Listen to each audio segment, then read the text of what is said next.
So looking at you, that obviously variety of skills are needed, but how can the flexible workspace operators attract the best talent for this way of working? Chris, do you want to start on that one this time? Yeah, sure. I mean, I think first of all, I'd say in terms of talent, I think organizations need to look at what they have internally already. So you need some sort of internal mobility program so you can identify that, people that have perhaps certain talents that you didn't really realize maybe want to go and trial a job so it's a temporary move or even can be a permanent move. So there are lots of platforms that you can use now. I think one of them is called Hitch, which is really good at identifying the existing talent that you have in your business. If you're looking to attract new talent, then actually as an organization, you've got to really build this, this employer of choice brand. So you've got to be seen as a business with a real purpose. And that's so important now, because I know that obviously the redundancy, numbers are pretty high, and it's very grim out there, but it won't last forever. And people will want to join organizations that provide a fantastic experience. Okay, thank you. Jamie? Again, Chris kind of hit the nail on the head there. In my opinion, in the way to best attract talent out there, for me, it's about what more an organization can bring to that candidate, and what they can offer for that candidate. Because obviously at the moment, the basic skills, as Maslow's theory, the hierarchy of needs suggests, if you covered your basic skills, then that's brilliant. But I think to attract the best talent, you need to offer as an organization that a little bit more. And what I mean by that is development opportunities. Is there an opportunity for them to progress? A lot of those individuals that are looking for a career within any industry really are looking for that next step. How can I do that a little bit better?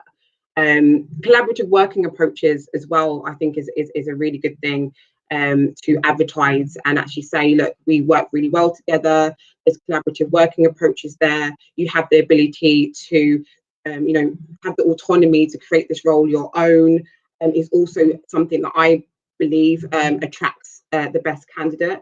But also for an organization that demonstrates that they actually take on board the current issues that are happening really seriously. So, for example, as we know, over the last year, the major topics or the major themes that has come through during 2020 was the diversity, inclusion, and the mental health. So if organizations are demonstrating that they are actually taking those issues seriously and putting initiatives in place, combat, and once you've done your analysis to see, are we actually a diverse workforce? What are we doing around mental health? I think it will be a great, PR, and obviously live and breathe it, but a great PR to attract those great caliber candidates. Yeah, no, we had a webinar on health and wellbeing a few weeks ago that was lots of practical ideas from workspace companies on what they're doing. So over the last year, one thing that we've all got very used to is meeting up on screen, and it doesn't whether that's webinars or we're living our lives on Zoom and Teams and things, and of course that's played into to interviews as well, where jobs are being recruited to. So with people having to attend an interview online. What are your thoughts on this, and do you think it will continue once we're sort of over the other side of this? And also, how can people get the best out of video conference interviews? Chris, do you want to take that first? I'm really relaxed about video for interviews. I think it's here to stay, and I think from a cost perspective for the candidate and for the employer, it cuts a lot of cost out having to sort of travel, an hour or so to an interview. I also think it enables people who perhaps have got disability or issues with actually leaving the house or to actually attend a job interview. So I think there are certain benefits to it. I'm really relaxed about it. I think to get the best out of an interview, of course, what you need to do is you need to actually give candidates the choice, and you need to say, look, we can perhaps do it by a video link, or would you prefer to come in? So I think providing you give people the choice, but also you can't discriminate against someone who says, actually, I don't want to do a video, because if they don't have the technology at home, they don't have the quiet space, they don't have the bandwidth or the broadband or whatever it is, you can't make that as a detriment. So I think whatever it is, it has to be flexible. And if the candidate is keen on on an initial video interview, then I think that's something to be celebrated. I think that's great. But I think that as you go through an interview process, you are going to fundamentally want to meet the person ultimately. Yeah, so perhaps first step. Jamie, your thoughts? I agree. I think it's great that we've got the technology available, to be honest, and it hasn't come at a better time, has it, during the pandemic. To be honest with you, I think the benefits of it is that we can arrange interviews very quickly and quite flexibly as well. Like Chris mentioned, it kind of, you can cut down on the travel, and you're giving people that may find quite difficult, coming into a venue to actually be interviewed, the opportunity to still be a part of that process. Will it continue? I think absolutely. But again, I think it needs to be a choice, like Chris mentioned.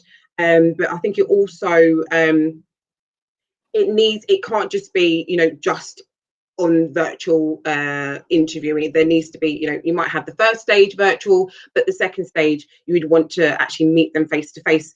Because I guess leading on to your next point, Jade, regarding how can people get the most out recruiting from doing these virtual conferences or interviews. The main thing I would say for an interviewer, when you are having these virtual conferences or interviews over Zoom or Teams or whatever the platform is, you need to ensure that you enable the interviewee to feel comfortable during that experience, because it's very difficult to display or showcase your personality through a screen. So I think that the main thing is just to build a bit of rapport before you get onto the hard-hitting questions. Let them feel relaxed in using this platform or this medium, and then hopefully once they become more relaxed, their personality will shine through. And then obviously hopefully meet them afterwards if they've done really well. Yeah, yes, because it's perhaps also a dangerous assumption that everyone has been using this kind of technology over the last year, because that clearly hasn't been the case for everybody. So making sure that people are comfortable, at least after a few minutes of general chat, I'm sure is particularly helpful on that. So in terms of you've got the staff recruited and retaining them in this new world of work, do you think there are some new challenges to this, and how we might overcome them, Chris? I mean, Jane, can you imagine wanting to work for someone who didn't offer, good employee well-being or flexibility in their workplace? I mean, I know this has all come to the forefront since the pandemic, but there is no going back. And I think people are going to want something out of their work that's additional to just reward. So to retain talent, you are really going to have to look after people, and you're going to have to treat them extremely well. And that doesn't mean sort of kowtowing to every single demand that somebody makes, but it is actually having a really good organizational, strong culture, which actually does include everybody. And as Jamie, talked about, the diversity and inclusivity is so important today. And your workforce has to kind of, it has to reflect society as it is today. And I think that's going to be key to retaining talent, because otherwise they will just move. Yeah, lots of choices out there. Jamie? Yeah, definitely. But I also think there are different variables that will influence companies' ability to retain staff as well, exactly what Chris mentioned. But I also think within the culture, ensuring that it's lived and breathed from the top all the way down, and communication, as I'm probably going to reiterate in this constantly throughout, is such an important thing. There needs to be constant communication. People need to know what's going on, because that's when they feel a bit more comfortable, because they know how the land lays, as it were. And I think, if communication, company-wide calls from senior managers, at least people get a real sense that, oh, okay, the senior directors actually do care about what's going on. They actually are in touch with what's happening on the ground.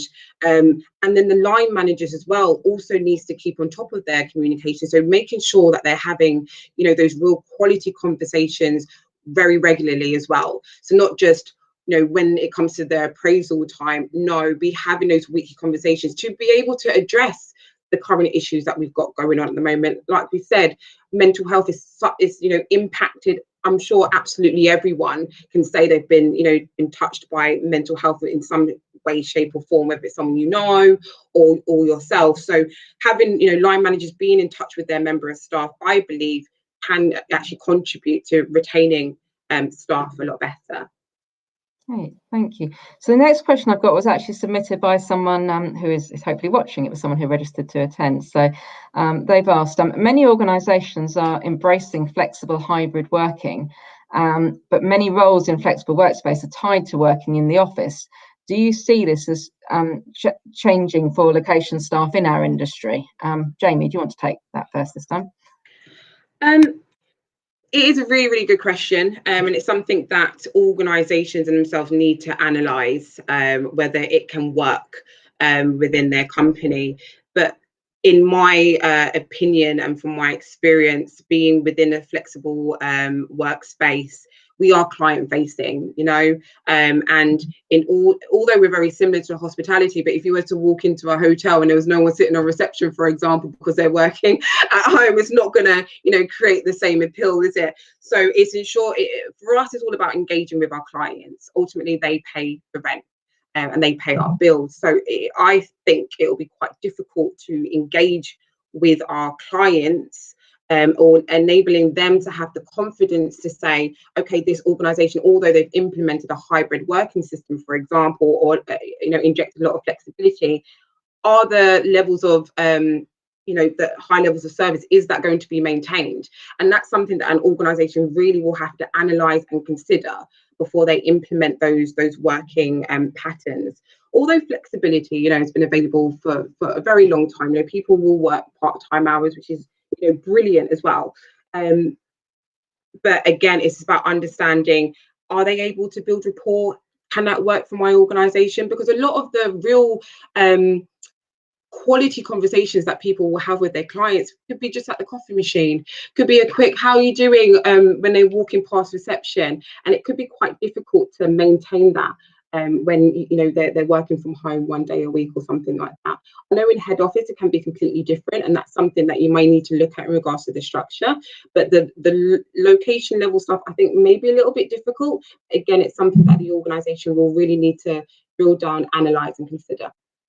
Yeah, I think those kind of interactions with colleagues are what we're all missing, because we're working from home so much more, whatever our roles are. Chris, have you any thoughts on that? There was a piece of research out today by a think tank called Demos, which actually said that 4/5 of people will want to be able to work remotely after the pandemic is finished. Now, that's not saying they want to work at home, but they want to be able to work remotely from the office. So what I would probably think about is there going to be a renaissance in regional towns and cities whereby people will be wanting to work closer to home. So they may not want to travel into Birmingham or Manchester or London or Leeds, but actually they're very happy to work in Guildford or Southend-on-Sea or wherever it is. So, but Demos have gone a little bit further. What they've actually saying is that what they'd like the government to do is actually introduce legislation that says that you have to actually legally prove that the job cannot be done remotely. So that's a really big paradigm shift. I mean, now how that works for all sorts of professions, I don't know. I mean, for the flexible workspace profession, that's going to be tricky. You imagine how, you know, if you kind of apply that to medicine or the emergency services. I mean, you can't have police officers or doctors working from home. So I think that there's a lot of nonsense written all about this at the moment. But I think, you know, echoing really what Jamie said, is that if we can make flexibility in certain roles, if you can do it, then I think you should be able to do it. And there are, you know, people don't have to work from home. I mean, you can have compressed hours, you can have job shares, you can have all sorts of different tactics in which to give some people some flexibility in how they work. And I think that's going to be key. Yeah, and when you start thinking about all the different types of careers, there are an awful lot of roles are customer facing, need to be there in front of the customer. So clearly, it's going to really vary, isn't it? But I'm sure we're going to see much more of a mixed model as we go forward. And flexible workspace operators are clearly very well placed to be providing some of those remote workplaces as well. So moving on to another topic, I think. Jamie, I think we touched on company culture. Can you maybe give us some top tips on how to create and maintain a positive company culture in these times? Jamie, do you want to pick that up first? Yeah, absolutely. First and foremost, engagement is the biggest piece. And there's no point in trying to promote a particular culture if the leaders of the organization are not living and breathing it themselves. So the main thing in order to create and maintain is that it needs to be believed from the top, and then it will filter through to the rest of the organization. I also feel that recognition is a key thing for a positive culture. You know, especially during this time in the pandemic, those people that have worked constantly throughout the pandemic, maybe just giving them a bit of a shout out, saying thank you, that just goes a really long way. And I think it also encourages great behaviour and maintaining that great behaviour as well. So I think for me, it's all about the engagement piece, and it's all about the communication, and it starts from the top. Yeah, it doesn't always need to be sort of grand gestures. It's the small things that matter a lot. Chris? Well, I think, I can't really add to what Jamie said, but I think if you have people and you allow ugly behavior between people in your workplace, then that's the culture that you have, and that's the culture that you deserve. So you got to address all this stuff, all this low level, moaning or people being unpleasant or unprofessional to one another. If you allow that, then that's your culture. And there's no point having some sort of vague, behaviors or values on your website or wherever else it is. If you don't, as Jamie said, if it's not lived and breathed, it's pointless, and actually staff see through it really quickly, and actually it disengages them. So, address bad behavior. That's what people need to start with. Okay, thank you. So we're on to our final question. It's become a bit of a tradition of these webinars that we do a bit of crystal ball gazing and look to the future in the final one. So for this, the final question for this webinar, a recent report from the Future Strategy Club found that people are worried that finding the right job after the pandemic will be increasingly difficult. Why would a career in the flexible workspace industry be a good choice for them to make? Chris, do you want to start this time? Because I think the sector's changing, and I think it's changing at a huge rate. And I think there's going to be lots of different roles and new roles that come in with real estate. I mean, and flexible work is just a tiny little bit of that. So it's such an exciting sector in which to be in. And I think with all the artificial intelligence coming in and all the developments around it, there are roles that we cannot even see that there will be there tomorrow. We don't know what they are yet, but there will be some, and there'll be new ones, and there'll be exciting ones. So I think if you're committed to service and you really, really enjoy looking after people, then it's a really good place to be. Yeah, I was filling in my census over the weekend and was thinking as I wrote what my job is in 100 years' time. Will that make any sense to people that are reading that information? Jamie, your thoughts on the future? On the future, wow, yeah, we definitely need a crystal ball for that one, don't we? For me, it needs to be the right choice for the right person. And for me, the right person would be someone that has the characteristics that enjoys, wanting to make a difference in someone's day, that loves to communicate, that enjoys problem solving, that's personable, flexible, and has a passion for continued development. I think anybody that upholds those type of characteristics will have an absolutely outstanding career in no matter what department your passion actually lies, in HR, in accounts, in facilities management, operations, even marketing.